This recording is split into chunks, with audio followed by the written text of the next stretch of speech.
I think we're being recorded now, guys. We're being recorded. Okay, so my name is Poonam Sandhu. I'm the head coach of the UBC Women's Field Hockey Program. I started my career playing field hockey with UBC.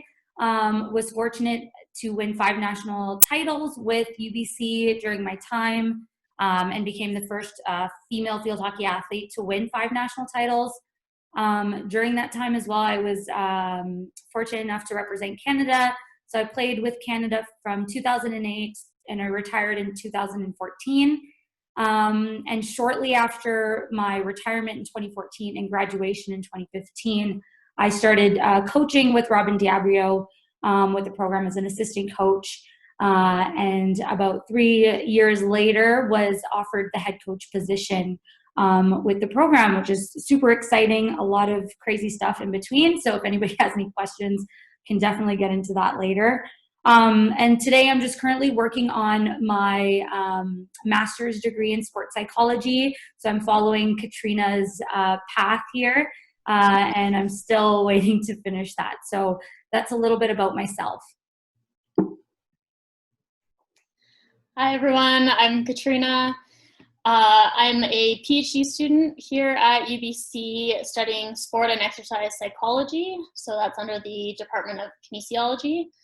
And I started my athletic career, if you can call it that, as a synchronized swimmer for a number of years, and got into a little bit of coaching both locally and internationally. And now I've worked my way into focusing on mental performance. So the past couple of years, I've gotten to work with some athletes through Douglas College, Langara College, as well as most recently at UBC with Poonam and her athletes.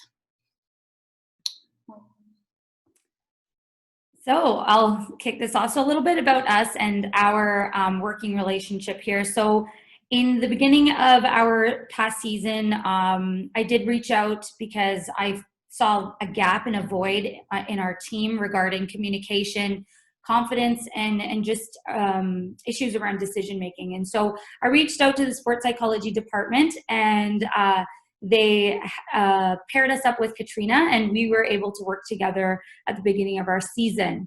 Katrina, do you want to add anything to that?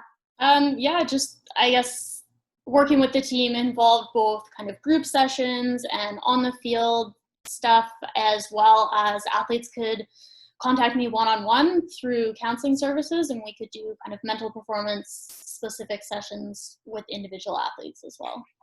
So yeah. So I guess we'll get into it, as some of the topics today are, well, they're all centered around approaches for female athletes. I wanted to use this just as a reminder that sex differences, so male and female, are based on biological differences, which are important for many aspects of training, which I believe the rest of our speakers are going to get into. However, we wanted to also mention that gender is different because it is how the athlete identifies and perceives themselves, which may not necessarily be aligned with that same kind of 2-box category as biological sex. So from a psychology perspective, research tends to indicate that there's just as many differences within genders as there are between. So in other words, there's as much diversity amongst a group of women as there is diversity between men and women, typically. So given this, we're going to talk about tailoring your coaching approach to an athlete's individual needs, because this is really effective from a sports psychology perspective. So for myself, I'm going to be talking about athlete-centered approach, and this is a big part of my personal coaching philosophy, and a lot of what I center my decisions and the type of environment that I like to create is around this approach.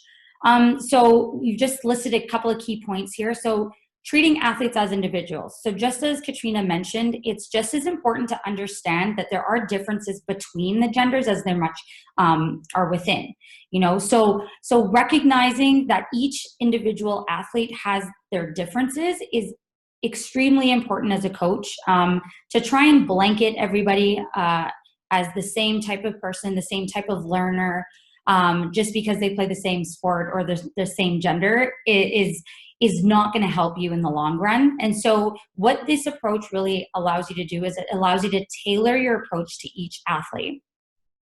Second is it helps you build on the athlete's assets. And so a lot of times as coaches, we do tend to focus on what the athlete doesn't bring and how we can fix that and how we can build that, the weaknesses.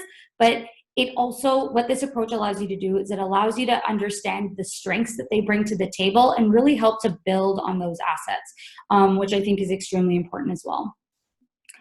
Third, delivery and feedback. So understanding how, where, and when you can and should communicate with your athletes.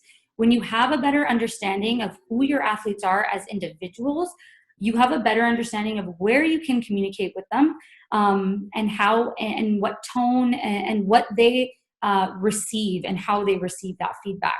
So I just had a couple of examples. One example from my own personal experiences, player one might be a bit more reserved, a bit more relaxed as an athlete, has a bit more of a calm demeanor. I might not go to her and scream and shout and try to get her hype. She might respond to some sort of feedback that might be very straight to the point, reinforcing some of our key principles, and she might want that feedback to be done in a safe environment where it's just us one-on-one and there's not a whole lot of people around. And so it's understanding that is how she responds as an athlete, so that when she gets back out onto the field, she's playing, she's doing her best, and I haven't taken away from her confidence.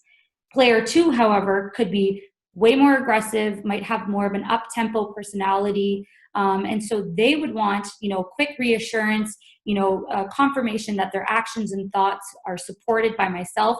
I give some quick feedback in there as well, but I'm supporting that message by a motivating, maybe high five, quick pat on the back, or maybe I'm shouting on the sideline, giving them that reassurance that they're doing well and we're here to support them.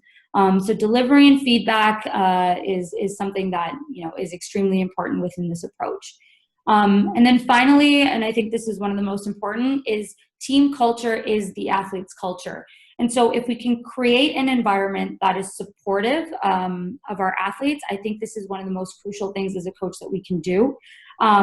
Understanding that your athletes need to buy into the program. If you don't have that buy-in, then as a coach, you don't have their trust, and therefore the communication isn't going to be fluid.